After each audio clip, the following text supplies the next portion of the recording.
this is Gregory with Southpaw Scutati, and I wanted to jump into the beginning of this video from the future and show you guys the canteen, the castrol, whatever you really want to call it.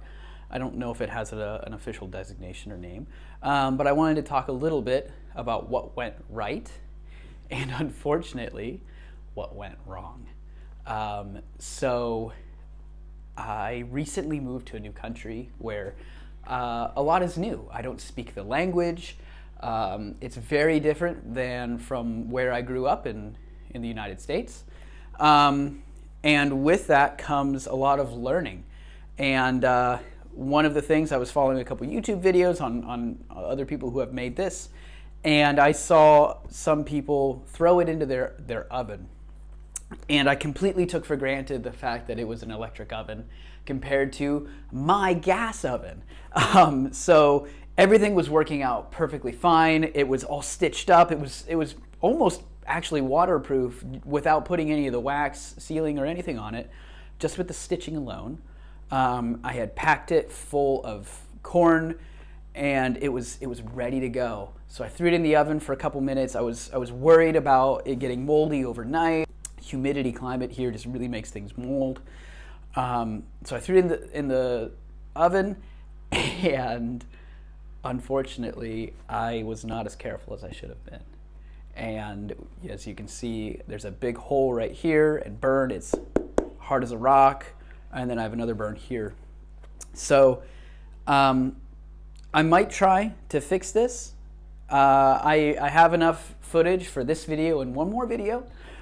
So you might get a third video of the repair process, and then from there, coating it all in wax inside and out, and then actually using it for its intended purpose.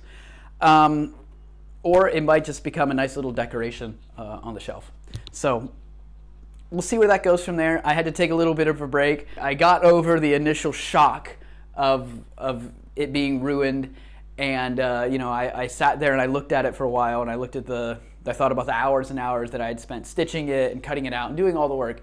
And then I just realized, I was like, wow, this is a good project. This was fun. And I really hope that you guys enjoy that as well. I hope you guys enjoy this video and the next one that's going to come out. And yeah, welcome to my process of learning how to do this. And that's one of the fun things that I love about reenacting, that it encompasses so many other hobbies, so many other things that you can do projects in, whether that's leatherworking or metalworking or camping or so many other things. It encompasses all of those. And this is just my very weak, very new attempt at doing leatherworking. And so welcome, and I hope you enjoy the video. Thanks. Hey there, I just wanted to talk a little bit about this canteen right here. This is a find from Thebes in the 11th century, and I decided to make a leather recreation of it. So the very first thing that I did was I cut out a pattern. It was pretty simple. I traced on a piece of paper half of the outline, and then I took that and I just folded it over on a piece of really thin cardboard. In this case, I think it's a cereal box. And there you go. You've got your symmetrical pattern. Right here, I'm just transferring that pattern over to that piece of leather. And yeah, you can see there, that's a Raisin Bran box.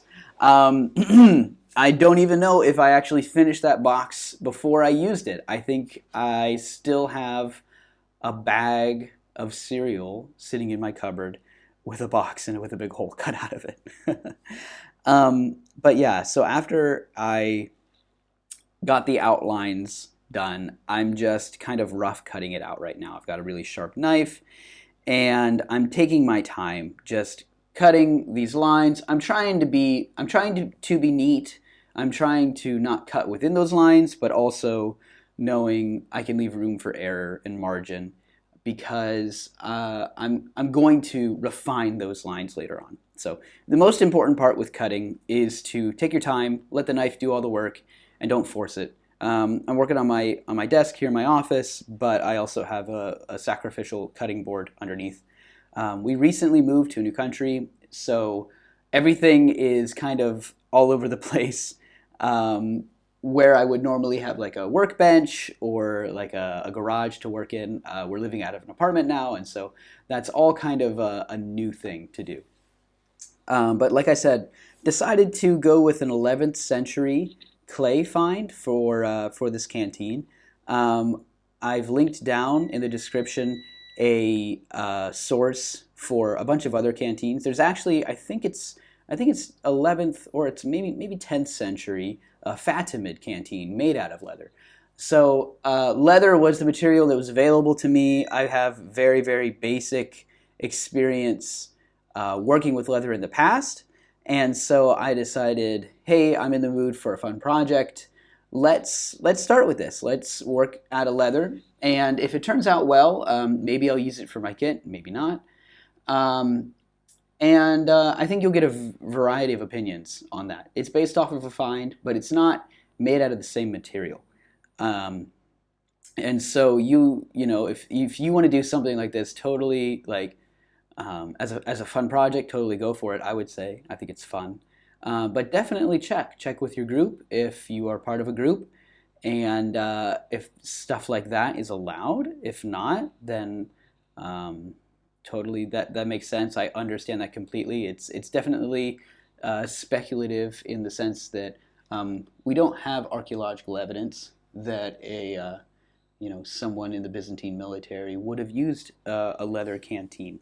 And there's a lot of reasons why you wouldn't want a leather canteen um, operating in Greece and Anatolia, and even in the Middle East. I do think it's interesting that the Fatimid one is leather that we have, and I'll put a link to that as well.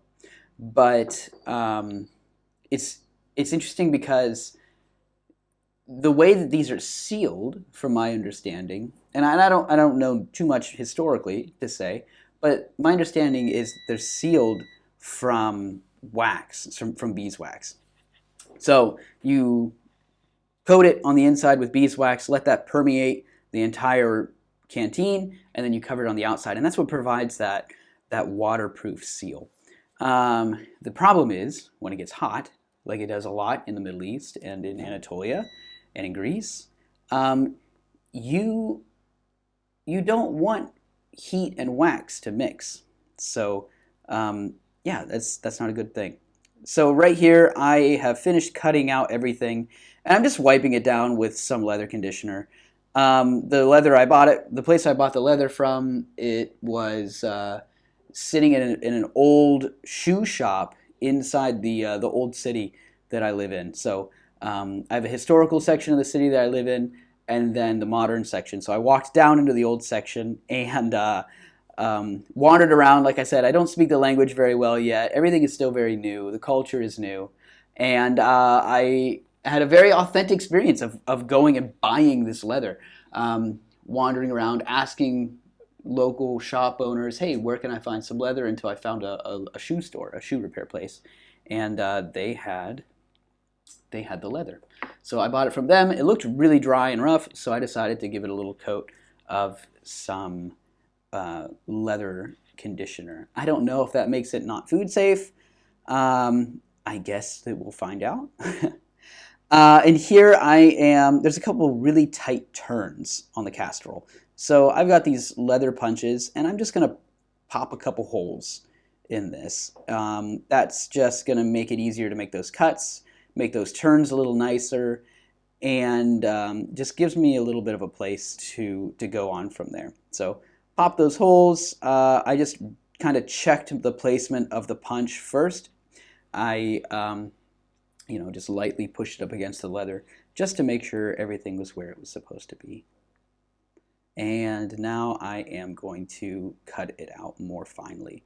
So you can kind of see on the left, I took my time and really cut out the first one. And the second one, I just lopped off a big section of it. I've got my outlines, and I'm going to take my time and use a much more manageable piece of leather for this cutout right here. So I don't want to bore you for the cutting out of this one, so let's jump to the next section once both of these pieces here are cut out. All right, I have finished cutting out that second piece of leather here, and I'm going to flip it over. There's the back. Just wanted to compare it to the other piece, make sure that there weren't any huge areas that I messed up on, no big spots that are underlapping or overlapping. Looks like it was pretty close. So now I'm just going to take that piece, and I decided I was going to put some conditioner on it again, like the first piece. I don't know how long this has been sitting. Like I said, I went and walked through the old city and I found it at a place where guys were repairing shoes. So this could have been sitting for several years, could have been sitting for a couple months. I really don't know, but it was definitely super dirty when I bought it, and I figured it needed a little bit of love. So I put some conditioner on it. This might be the wrong way to do it with wet forming leather. I've never done that before, but we're trying it out. So here it is, cleaning it off, and we will jump together to the next portion where we will put each sides of the canteen together. All right, so here I am just taking my time to line out where I want that glue line to be. I've heard from certain people, hey, the glue is just mostly there to keep the leather from sliding around, and other people say, no, the glue is to help keep it watertight. I have no idea. I'm just trying it out. I don't even know if this contact cement that I have is food safe. It's probably not. So I just went with a pretty narrow margin on my end. I'm just double checking it with my pattern right there, and I just used like a compass. And so right now I'm marking with just a rolling tool, so it just makes little pin marks, and usually I would use that to measure out my stitches. But it was really good to mark out the line that I wanted for the neck and the top half of the casserole. Really marks out those ears well, where the rope or the leather lanyard would go through that.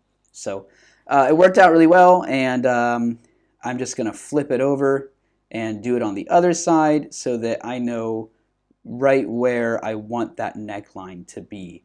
And that's really the most difficult part of using that pattern. It's good for the outlines, but for the inside, you have all of these areas like the circle and that neck and the top half of your bottle that you have to go off of a little bit. So there's, you have some mistakes, just kind of refining and fine-tuning that line. Want to make sure that the curve is really nice all the way through. And it took a little bit of trial and error. I haven't tried this before, but at the end of the day, it ended up working out really well. And I think I like the shape, I like the curve, and it does look really similar to the way that canteen looked from Thebes. So I'm just flipping it over here on the other side, just repeating that same thing. And then once I'm done with the lines on this canteen, I'm going to jump over to the next canteen and do the same thing. So we will catch you guys once I finish up with that. All right, well, I have marked out my glue lines, as you can see there, and I'm just checking one last time to make sure that there's nothing really off. Contemplating my decisions here, whether or not I actually really do want to use this contact cement. I've never used contact cement before. I've used wood glue, I've used epoxy, I've used a bunch of other things, but I've never used contact cement. So this is new, and this is simply a product of me being super new to this culture and this country I live in, because I didn't know how to ask for Elmer's glue or for any other food safe type glue. I went down to my local hardware store in the corner and I said, hey, I'm gluing together leather, what do you got? And this is what they gave me. And so I smiled and paid for it, and I said thank you and I left. So this is totally an experiment in operating in my culture as much as it is with leather working here. So I'm just throwing this contact cement on. It's really, really light. I'm just trying to stay inside my pencil lines. I really, really wanted to avoid going inside that second line that I've got. Because if I had an inconsistent glue line, I was worried about the shape being off. Because really that's where my stitching is going to go. And I didn't want any sort of like wonkiness or it to be off on one side or another, and then I would lose that shape for the castrol as a whole. So I was trying to be really intentional and careful. I didn't want any spillage out on the edges either with the glue.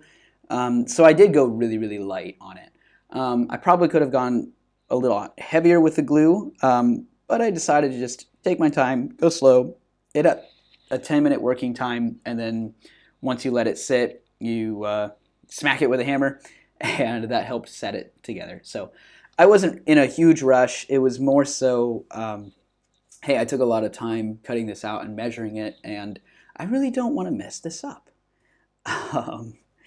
And so I took my time to just go all the way around, glue it together, and it worked out well. The gluing process was fine. It separated a little bit on the neck, which I kind of expected because of how small that area is that I had glued. So I wasn't expecting it to stay together super well. It was more so for me, I just want this to stick together, and I was worried about the ears. I didn't want the ears to separate a whole lot. I didn't want little pockets when I put the holes in for the lanyard for the canteen. So that was my biggest concern, and that's why you see me really filling in those ears. There's probably a more precise word for that. I don't know what it would be, so I'm going to call them ears, and we're going to pierce them later on. So, I think ears works well. And so, yeah, I just let it sit for a while and then come back and smack it with a hammer, made a bunch of noise, and stuck them together. So there it is. There's the finished product. That's it for video 1. Thank you so much for joining me, guys, and I hope to bring you guys video 2 here shortly.